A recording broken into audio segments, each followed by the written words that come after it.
The Cultural Council's mission is to nurture, promote, and support a healthy, diverse, and inclusive cultural sector so that the arts and culture are a part of everyday life for everyone. We invite listeners to discover Florida's cultural capital online at palmbeachesculture.com.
Welcome to the ArtiGras Podcast, where we dive deep into all things art and culture in Palm Beach County.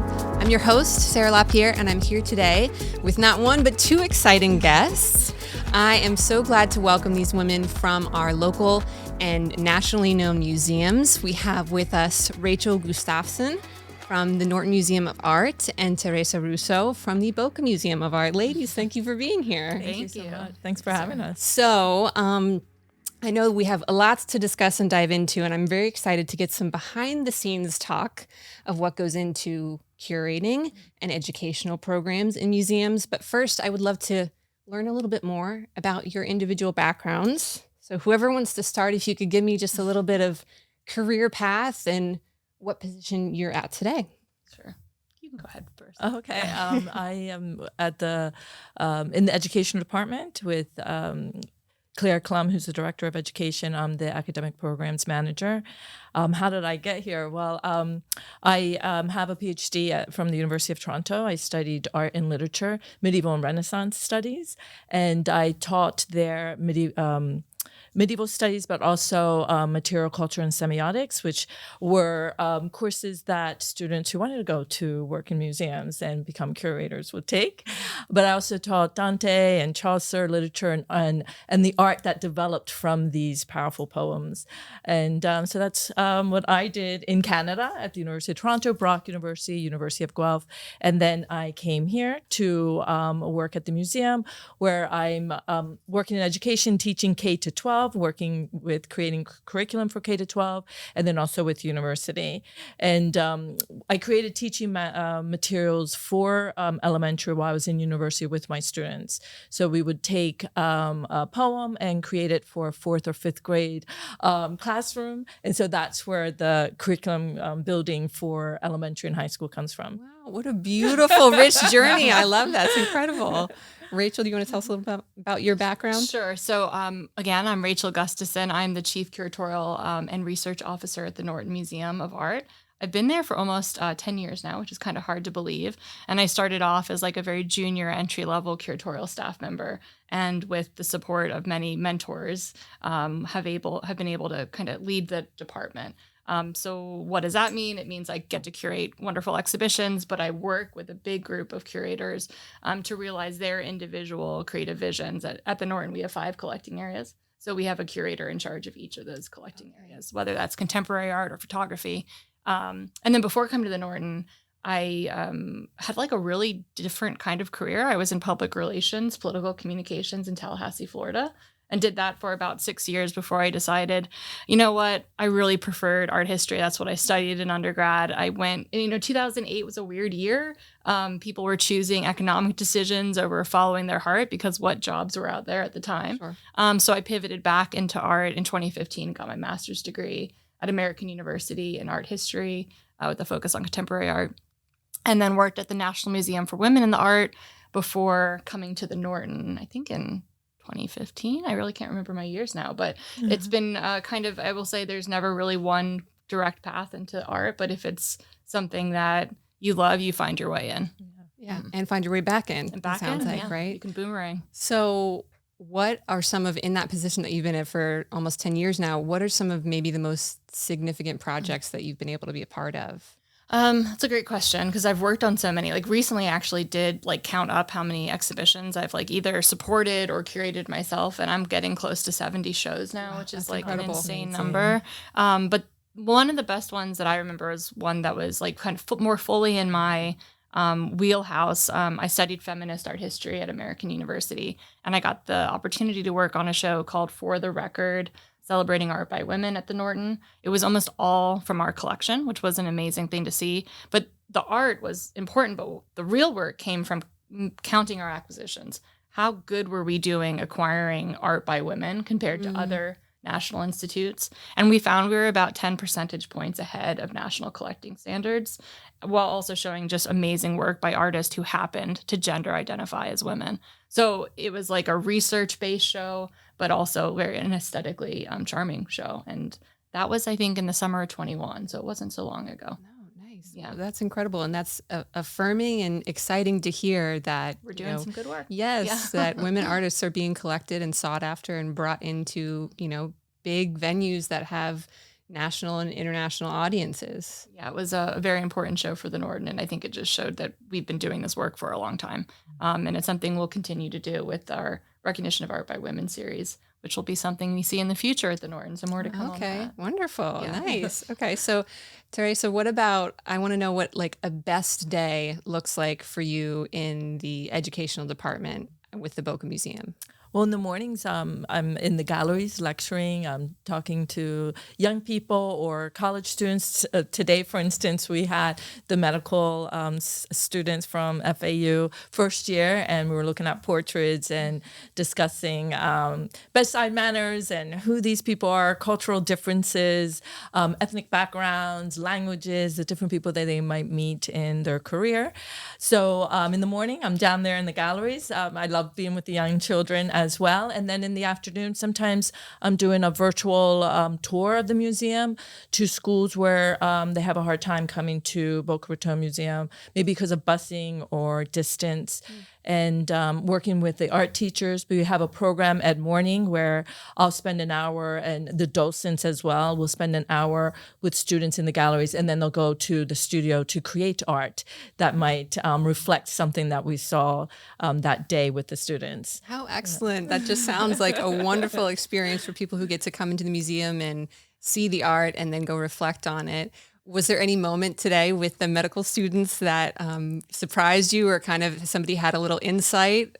Yes, we have a painting by Rivers, two women posing, and we don't reveal it at first. And they try to guess what they might see. And then there is this abstract work. One woman is unclothed. There's their faces are distorted a bit. And so they're discussing mental health and things like that. But they were very surprised because some thought of a photograph from the 1920s of two girlfriends together, etc. So that's really fun. So some of the pieces are surprising, but it gets them to think about, in this case, two women together, why the women were painted that way. They also had great insight in that three of the works were male artists projecting and representing women. So that was an interesting conversation that began. So I was really excited because they're young, and so they were really... Right, they're the freshman class. These are students from FAU coming in, and they're coming in with physicians as well. That's right. They had the doctors were there as well,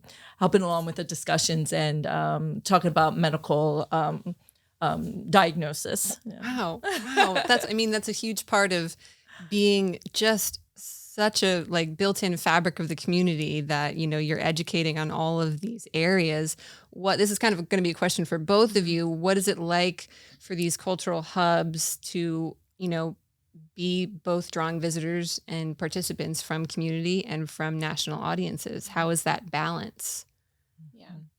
In terms of the balancing act, there's a part of me that says maybe there doesn't really need to be one, because if you're programming well, you should be kind of appealing to both kinds of maybe outsiders, people that don't live here, as well as the community that you represent. And, art is really for so many different kinds of people. So we do keep an eye at the Norton, at least, on I'm sure Boca does as well, about our immediate community who surrounds us. Will our exhibitions be relevant? They speak to that community. But hopefully every good exhibition will ask a good question. And that question, if you're doing it right, should be a universal one that can apply to everyone. Yeah. Mm-hmm. Teresa, do you have any thoughts on that? I agree. I mean, a Boca Raton Museum, if you even look back in 1950 when they started, it started out as a women's arts league. And they understood, even when Boca was just a small city, a small town, the need for art and culture in the community. And to bring that to Boca Raton at such an early stage of the city's life. We talked about this off camera, but we are celebrating this 75th anniversary. Yes, that's and right. Look at the where we've come to, where something small and local, and now having international exhibits drawing a crowd down here to South Florida. So I think, like you said, it should be talking to both our community and then the people that want to come visit, and not just to come visit and see the beaches and have a vacation, but then they can go and enjoy the culture of the community as well. Yeah, this is a place for art enthusiasts, right? So you mentioned the exhibits, and I want to talk to you both about this exhibit that's premiering. You're working with, I'm going to say this and get this right. Let's see. So you're working with the Hispanic Society Museum and Library, right? And the Boca Museum is premiering an exhibit. Is it 50 plus works? Yeah, masterworks? 57. It's 57 masterworks by renowned artists from Spanish Baroque. So we'll have El Greco and Velázquez there. And I'm really impressed that the artists and what the curator did here is brought a collection that represents both men and women. This is really difficult to do from the Renaissance and Baroque period. And half of the works are the monarchs. So I'd say to everyone, the monarchs are coming to South Florida. And the other half are religious pieces. And I find it really interesting how the religious pieces are also looking at women, the lives of the saints, and not just the prominent men that were part of perhaps Jesus's mission, the apostles. You don't have just the Madonna and Child, but you have Saint Cecilia, you have Saint Lucy, Santa Teresa, who is very important to Spain. And these works also recall history, Roman history, early Roman history. So, and not just Spanish history of the moment, right? And what Baroque Spain is. Transformational time there for Spain. In the 1600s, actually, there was a plague. Spain is fighting France, but the artwork is showing the height of literature, art, and sculpture at that time. So it's really beautiful, large pieces that, and this is a theme that we often don't have here at Boca Raton Museum. And so great piece to really kick off 75 years. Oh, it's so exciting that this is premiering here. And this is a collaborative effort. Is that what we're calling it? Because you're also working with the same museum and library, and you're premiering Sorolla. Is that right? Sorolla, right. Sorolla so and the Sea, right? Another Spanish artist. So the great thing that we should probably point out about the Hispanic Society is they're this really wonderful institution in New York, and they don't often do these big London shows. So what the Boca Museum and what the Norton is getting is really an opportunity for people in Florida to see artwork that they might not be able to see unless they could go to New York City. Could travel, sure. So it really is bringing part of all of Spain's culture and richness to South Florida, whereas people might not see it otherwise. I know for our part, Sorolla's work, and you're right, it's called Sorolla and the Sea. That's the name of the exhibition. This is the first time most of these paintings have left New York in over 100 years. Wow. So it's really just a kind of this one-time shot you got to see this beautiful man's work. So Sorolla, kind of to contextualize him a little bit, a lot later than what you see at the Boca Museum's art. This is the 19th century. Sorolla grew up in Valencia in Spain, and he loved to paint the seacoast around him. And so what you see through about 47 works, so closer to 50 paintings, all these seascapes, and then life at the sea, what it looked like for the fishermen and the fishwives and people working on the shore, but also finding leisure at the shore, and all these classes coming together at the beach, which is something that, in South Florida we see all the time. And so you have this really lovely motif that we're used to, what the beach looks like. But for Sorolla, he's breaking a lot of ground here. He's a very much of a modern era. So while you're seeing people at the shoreline, it's done in a very painterly way. Very similar to this up here. Okay. I think if you were to actually look at some of the swirls of the water around some of the main figures in the painting, they are really, really modern. They really start feeling like the Impressionist moment. And even Claude Monet cites Sorolla as really kind of one of the founders of painting light and water and what that all means. So it's a really interesting look at one particular artist, whereas at Boca you have many artists. Yeah. And then the one connection I'd like to make is that he was 18 years old when he was at El Prado and saw the artists that will be at Boca Raton. Oh, wow. And then he was 25 years old when he was in Rome studying the classics and the Renaissance. So there is some carryover. Yes. So it would be incredible for viewers to maybe come visit the Boca Museum, see these earlier works and the influences, and then come into the Norton and see where those kind of inspired and led to later on. Totally. I totally agree with that. Like, I can't wait to spend some time with all of these pieces. Is there a little behind the curtain, behind the scenes of, being a curator or prepping for an exhibit that you could share with us of maybe, something that is unexpected that goes on? I have a great one. Okay. So before the Norton actually is welcoming this show, we've had one of Sorolla's largest canvases on view at the Norton. It's called Beaching the Boat. It's a gorgeous piece. It's taller than this room. Yeah. And in fact, it was so big when it first came to us, it had to come rolled in the canvas in a big, giant crate, like as big as a minivan. And the frame came separately too. So when we installed this work of art, we couldn't move it through the galleries as you see it on the wall. We had to have it deconstructed and carry the canvas separate from the frame and construct it in the room in which viewers will see it. So it was so big, it wouldn't fit any other way. So I think what sometimes visitors forget is the logistics behind the exhibitions. These paintings just don't go on the wall. Right. There's a lot of like, will this fit? And there's some like real brass tacks things you have to think through as a curator and as an exhibition preparator to just make sure, okay, this is the show, and is it going to be looking the best and interpreted the best for our viewers? So it's kind of a fun tidbit. Is that going to be the largest work still? I mean, that one's, It's the hallmark. And the way people will experience this show, it'll be what curators call on the sight lines. It'll be the first thing you see as you walk in. And it, that magnetic pull of these giant images is the hope that we'll have this like revealing moment for people. Very exciting. So with preparation that the Boca Museum is doing, are there any upcoming special like artist in residence programs or educational programs happening around this Spanish themed exhibit? Yes, there is. There will be music and film. So we have Dwayne in the education department who's taking care of all that. There will be wine tasting with vineyards from Spain. And we also have a symposium at FAU with, if you want something a bit more academic, we will have an event with FAU discussing our history and discussing these pieces. And it will also, the exhibit will run into Art Gala as well, that will be taking place in the new year. So tell us now, this is, a podcast that we hope is evergreen, right? And people can enjoy this episode at any time and learn something and get some insights from both of these institutions. But so the viewers who are watching first know, when are these exhibits happening? Yeah, so November 1st, November 7th to December 30th. We're still preparing that first week of November. Of course. Yes.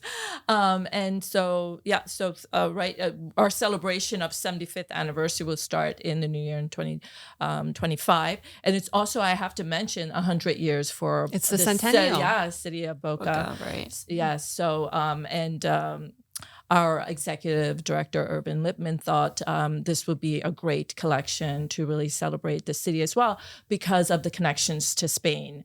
The Historical Society talks about how even the naming of the city has connections to Spanish language. And so this is a great exhibit to really to kick this both celebrations. The 75th and the 100th. That's wonderful. And at the Norton, Story in the Sea opens November 23rd. Those dinner reservations and tea times will have to wait because there's an art-filled paradise beyond these beaches.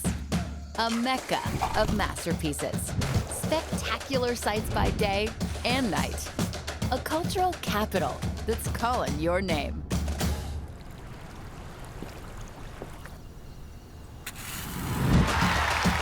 See so much more than you came for in the Palm Beaches.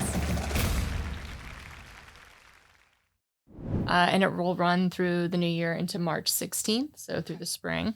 And then that Friday before the opening, we have our great Art After Dark. That's when the museum's open till 10 p.m. And all the people that have 9-to-5 jobs can come experience all the liveliness, whether that's through live music or lectures or presentations. And that Friday night will be all about Sorolla, and we'll be hosting Spanish music. The director of the Hispanic Museum, Dr. Guillaume Kentz, will be there to give a lecture, so people can come and hear him talk about Sorolla. And then we'll also be doing, I think later in the season, it's not that night, but later in the season, we're working with the Palm Beach Opera, and they'll be presenting a kind of study on Sorolla and present individual opera pieces or songs that kind of speak to that moment in art in Spain. That's exciting too. So you mentioned Art After Dark. Can you tell us a little bit more about that and what that? What that is? The funnest night at the museum every week. So Art After Dark is wonderful. It's a program that's led by our learning and community engagement team, and every Friday night, no matter what time of the year it is, the museum is open late till 10 p.m. Our restaurant's open late, and you'll always have a pick of wonderful things to choose from. The first Friday of every month is our Jazz Friday, so it has a huge following, and you'll see just some of the best jazz acts, not just in Florida but nationally, come through the building. And then really it's just a fun night. The energy is really exciting. There's a lot of families, there's a lot of young people, there's old people. It's this like kind of gathering moment where the whole community comes out. And to your community question before, I think that's how we do it. Yeah, that's a big one. It's just Absolutely. it's this like neighborhood feel to it, and it happens, like I said, every week. So there's always something new. There's always something fun. And you have artists come in, local artists, who kind of play with the themes that you're showing currently in exhibits or in other portions of the museum, and they'll do a little free workshop for people to actually create something at the museum. I think that's such a fun part of that program. We engage with the local artists in two different ways during Art After Dark. Sometimes we do artist tours. So we'll work with the local artists like yourself and say, hey, we think your practice really looks like Sorolla's practice. Would you want to come in and talk a little bit about what you see at the museum, what your favorite pieces are? And then the other way is through the demos. So we do these things called open studios where the classrooms are open on the second floor, and people can make a work of art inspired by either that local artist practice or, again, by an exhibition or a work on view. And then we bring in national artists, too. We have Derek Adams coming this season. One of his paintings was recently acquired by the museum, and he's like one of the biggest names of contemporary art right now. So we go across the board. We want to hear living artists. We want to see the art, but we want to hear from the artists, too. That's really important. And we also have on Thursdays evenings where we'll stay open late, and we have Meisner Park there too. Yes. So many people will come. Very walkable. And, enjoy the art and then go get dinner. There's live music outside, but we also have music in the evenings on these Thursday evenings. We've had the film series as well. Yes. Those were very popular all through the summer. And we have the curators that are also engaging local artists, but as well national artists. I know our curators are in New York sometimes and different places across the country talking to artists and looking at artwork to try to bring into. And we have an exhibit on the second floor where we place those artworks. Okay. Yeah, for a few months. And then we bring new artists from around the country too. So talking about, working with the community, bringing all ages, seeing everybody in there, what's a way that you're really focusing on bringing art to the next generations? How are you attracting them into the museum and engaging them and making them a part of what you do? Well, we're working on creating some online material so that when students come in and engage with the artwork, they can continue learning when they leave the classroom. And we're making a sort of conceptual a few pieces right now that then we'll release to the public. We'll have some of our teachers start using in the classroom and getting some feedback. So these will be crossword puzzles that engage with our periods of art that we have there. We have ancient Americas, African art, as well as modern art and then international contemporary art. So we'll have a few games and, name that painting. For ages 5 to 7, I'm creating hotspots, one with Matisse, with the girl playing the piano, and children can learn the terms, the piano, girl, etc. So that's going to be a lot of fun. We're also going to bring in technology and some iPads that the students can use. These are students both in the educational morning, in the self-guided tours, or just guided tours without the studio part of the experience. Yeah, so we'll be having students using those technologies while they're in the museum as well.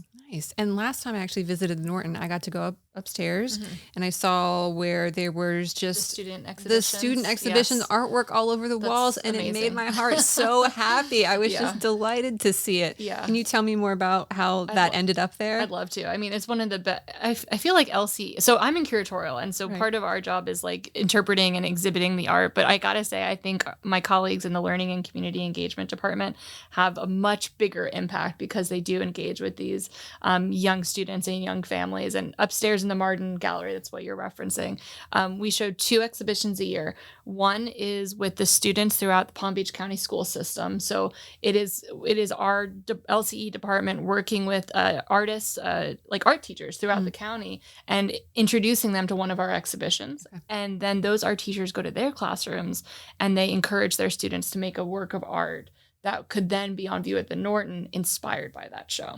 So last year we had a fashion exhibition that was all about photography. Yes. And then all those teachers went back to their photography classes and said, hey, we're gonna be on view at the Norton. Make your best photo for fashion and modeling.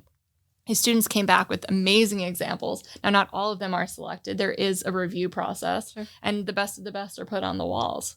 And then the other show that we do, which is what's on view right now, is our after-school arts outreach program. It's called AAO for short. And it's like the most meaningful thing we do. It's where our teaching artists, so we employ artists at the Norton, and they go out to different community centers and they work with the kids. They teach them art classes in a school system where art classes isn't always guaranteed. Sure. And gives them an opportunity to learn an art lesson. And again, that's usually inspired by something in our collection. Right now, that exhibition is inspired by Rose B. Simpson, Journeys in Clay. This is an indigenous artist out of New Mexico, and she's making these giant totemic clay figures. And the kids focused on the masks that she did. Okay. So the whole exhibition are these masks made by these students, and we represent 15 different sites throughout the community. I'm trying to think of like one good one. The Boys and Girls Club is a good example. We used to work with the Police Athletic League before they closed. The Mayan Center, someone is an entity that we work with. And so each of those 15 to 18 sites are represented in that show. Wow. And so that's really like an amazing thing. And then for just families, we do Family Studio, I believe, twice a month, where families can sign up and do art projects with their kids. Which is, I love that part. I can't wait to sign me and my daughter up for one. She's a little too young, but soon enough. Yeah. Nice. Yeah. We don't have a space right now to exhibit all the after school projects that we have. We have artists, teachers that go out to and work with students as far as Boynton and also Delray Beach. And we do have one project, Studio Science, where we'll have an art show at the end in the spring to showcase their work. So that's a lot of fun. It's just so exciting to see those next generation pieces, right? And especially what their reflection of the exhibit is, or the work that they were shown. I love that. I love that that's a big part of what you guys do. So I wanted to ask, outside, if we can go outside of the museums for a minute, can you give me one piece of public art, other institution, galleries, something that if you're telling somebody from outside or locally, Palm Beach County, you need to see this. You need to have this art experience. Good question. Where would you send them? So I'll give you 2 picks. Okay. I'll give you one outside of Florida. Okay. The first is this, it's hard to get to because it's in Long Island City, but it's the Noguchi Studio and Museum. Noguchi is a Japanese American artist who made these really abstracted sculptures, whether it's from bronze or stone, and it is the most Zen-like, perfect museum experience. Whenever anyone's going to New York, I'm like, if you got an extra subway ticket on your pocket, make your way to Noguchi because it is off the beaten path. In Florida, I got to give a shout out to the Perez Museum of Art in Miami. They as an architectural space, it's so inspiring. And then you go in and you see their collection, which is mostly contemporary art, but they're just doing really exciting projects. And I think their mission of connecting with the Caribbean South and making sure that they represent their community and the artwork that they show, I think they're really hitting the mark. So shout out to the Perez. Love that. Oh, Yeah. that's beautiful. Yeah. Well, I have to make myself get out there. I haven't been down to the museums and galleries in Miami yet, so I'm looking forward to doing that. I'm looking forward to experiencing, and I think this is something that Palm Beach County offers that's really amazing, is the festival that will come on February 1st and 2nd. So as an experience of 150 artists there out in Meisner Park. Yes. It's a great time for family, for the artists to showcase what they have. I hear that in the past 40,000 people have been out there throughout the weekend. Wow. So it's an amazing, I think, a big art party. Yeah, it really is. It's a Meisner beautiful Park. weekend Yes. for people to come experience. And And it's local artists, it's national artists. Yeah. Exactly. And there'll be the education department will be putting something together for children, for family to enjoy. And so people of all ages and background will be able to enjoy something there. And then the food, the music that's there already in Meisner Park. Okay, so talked about outside the museums, which I love. What do you hope is an experience that people take away from these upcoming exhibits? Teresa, do you want to start? I think the artwork, first of all, does represent the history and culture of Spain. And particularly when you start seeing the architecture and the paintings of Baroque Spain, the palaces, you have the rich tapestries. There is the Wedding at Cana. That's a really beautiful, rich piece that has the tapestry, the vessels that will remind you of the grandeur of Spain at this time. I also think that people should view the art and think about what's going to come next in art after this period. And I say that because El Greco was in Rome, and he was there when Vasari said, where do we go now that Michelangelo achieved a divinity in art? And where they went was mannerism. And so what you'll start seeing is El Greco will be a little different from the other artists in this exhibit. And he will go there to mannerism, where you see the elongated body. We will have the famous St. Jerome by El Greco there. I'm really excited to see it. And these are the pieces that will influence Picasso, Degas, Cézanne. When you look at Picasso, you'll see he has a conversation with El Greco throughout his life in his blue period. And then you have another strand of artists who will be inspired by Velázquez. You mentioned Monet. He was inspired by the academic style with the brushwork by Velázquez. And we will be having a portrait of a young girl where you see that academic style, but he also does not finish the dress.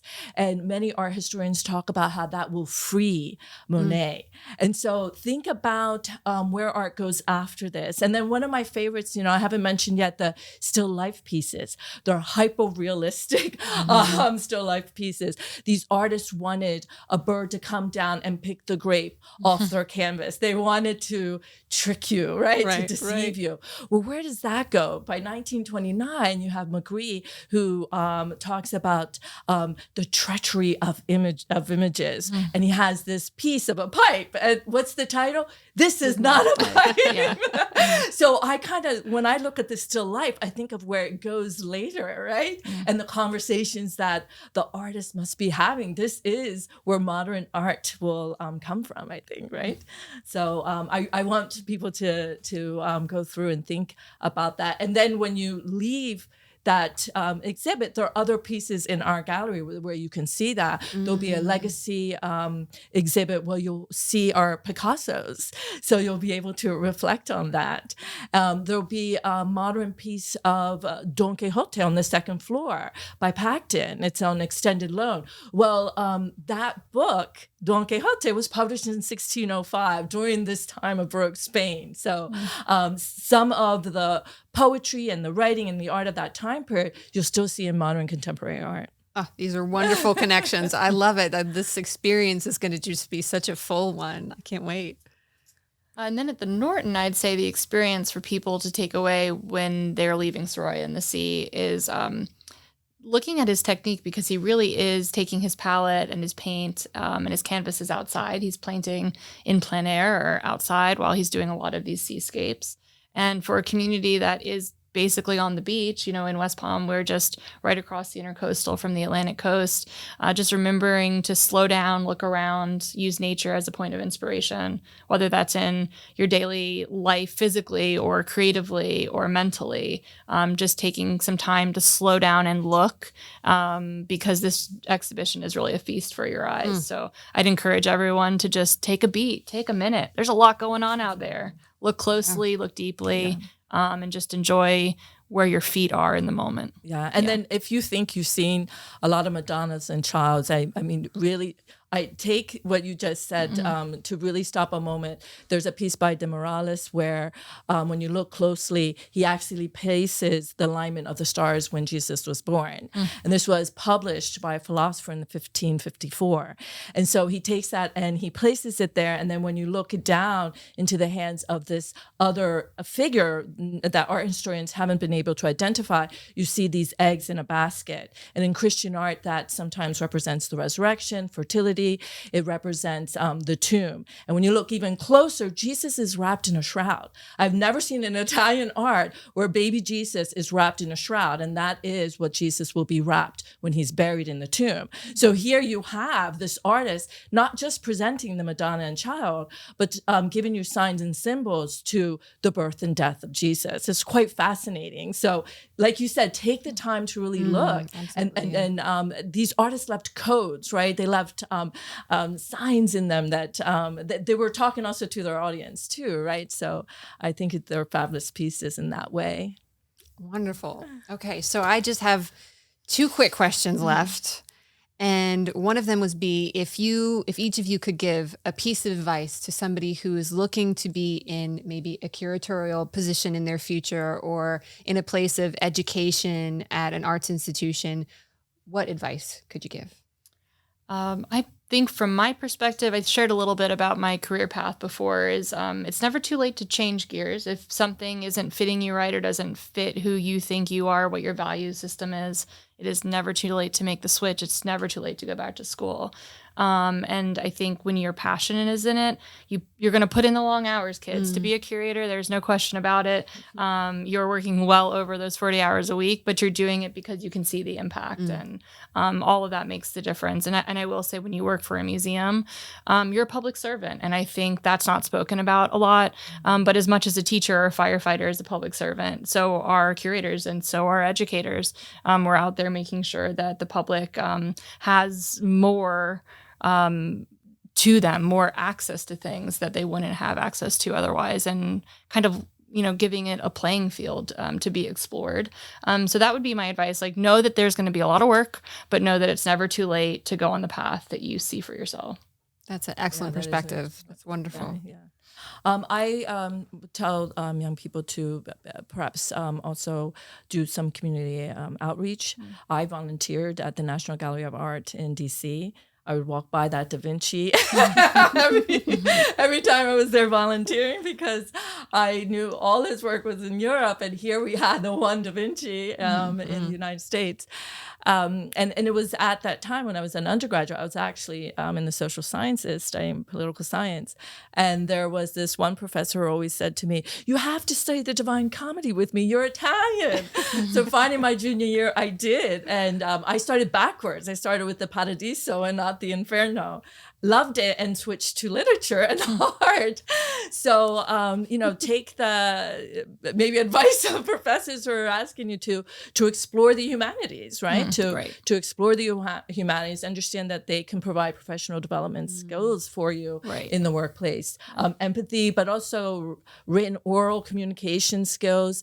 And I would also advise them to look for those courses where they could work with digital humanities projects. A lot of museums will be going, I think, into that direction. There's ArcGIS story mapping that students can do in these classes. I offered some of those courses where you're not just writing an essay, where you can take literature and art and build projects from them that the community can use. So I advise maybe to explore different ways of sharing your knowledge in your work and your studies when you're an undergraduate and a graduate student. Yes, wonderful. Well, thank you so much for that advice. Last question. You're exiting through the gift shop. What are you buying? Go ahead, Teresa. Well, we just got these great. I already went shopping. I love it. You're wearing it. Yeah. So we've gotten the scarves already for our show. We're waiting for the jewelry. I'm waiting for the jewelry. So pashmina. Very nice. I bought a pashmina. I love it. What about you, Rachel? I mean, I think I have a problem with books already, so I try not to buy more. But there really is such a wonderful book collection at the Norton store that's like more on our collection too. There's some. I'll plug my own book. There's a book about the Oldenburg sculpture that's outside in front of the Norton Museum. There's like a 30-year history of that object within Oldenburg's oeuvre. So check that book out. I'd be happy to sign one for you. But more importantly, I would just say, again, if you are finding yourself interested in art, there's a lot of good resources in books that'll just help contextualize things a little bit more. And then also taking the illustrations of these objects, being able to take them home with you and look at them even more deeply and more closely with that memory of the real thing in your mind. There's nothing better than that. You get to see it all the time once you have the book. Just continuously spending time with these art pieces. Exactly. Absolutely. Exactly. I love that. I like it. Well, thank you both so much Thank for you, being here Sarah. today. I feel really lucky that you came on. Thank you for sharing your stories and those insights. I definitely look forward to these exhibits. And of course, as a local, I'm just always happy to have such wonderful art institutions here that I can visit and I can tell people these are here for us. Like, go engage. There's so many ways you can get into these spaces and really just fall in love with the art more. So thank you again for being on the podcast. Thank you for being an advocate for us. We really appreciate it. Yeah. I'm going to do a little outro for the camera. So thank you to all of our listeners and viewers today for tuning in. I hope you hit the follow button, subscribe, don't miss an episode. Also want to say a huge thank you to our sponsor of the podcast, the Cultural Council for Palm Beach County. We appreciate you always. I hope to see you on the next episode. Bye, everybody.